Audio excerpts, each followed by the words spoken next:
എല്ലാവർക്കും നമസ്കാരം. ഇന്ന് നാരായണീയം 46-ാം ദശകത്തിലെ 5-ാമത്തെ ശ്ലോകത്തെക്കുറിച്ച് ചിന്തിക്കാം. ഹരേ നാരായണ.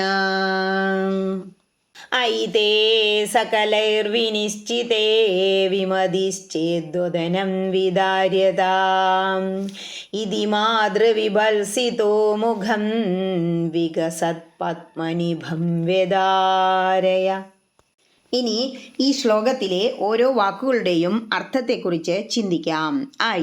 ഹേ കൃഷ്ണ, തേ നിന്റെ, അങ്ങയുടെ, സകലൈ സകലരും, അതായത് എല്ലാവരും, വിനിശ്ചിതേ ഉറപ്പിച്ചു പറഞ്ഞു, വിമതി തെറ്റായ ധാരണ, ചേത് വദനം ഇനി അവരൊക്കെ പറഞ്ഞത് തെറ്റാണെങ്കിൽ നീ വായ പൊളിക്കൂ എന്ന് പറയാണ് യശോദാമ്മ.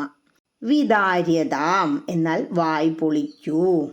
ഇതി ഇപ്രകാരം, മാതൃ അമ്മ, വിഭത്സിതോ ദേഷ്യപ്പെട്ട് പറഞ്ഞപ്പോൾ, മുഖം ഇവിടെ വായ എന്നർത്ഥം, വികസത് പത്മനിഭം വിരിഞ്ഞു വരുന്ന ചെന്താമര പോലെയുള്ള ആ മുഖം, വേദാരയ ആ വായ വിടർത്തി കാട്ടി ഉണ്ണിക്കണ്ണൻ.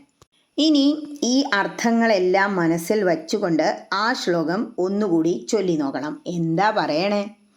ഹേ കൃഷ്ണ, എല്ലാവരും ദൃഢമായി പറയുന്ന ഈ കാര്യം നീ സമ്മതിക്കുന്നില്ല. അതുകൊണ്ട് വായ തുറന്നു കാണിക്കൂ.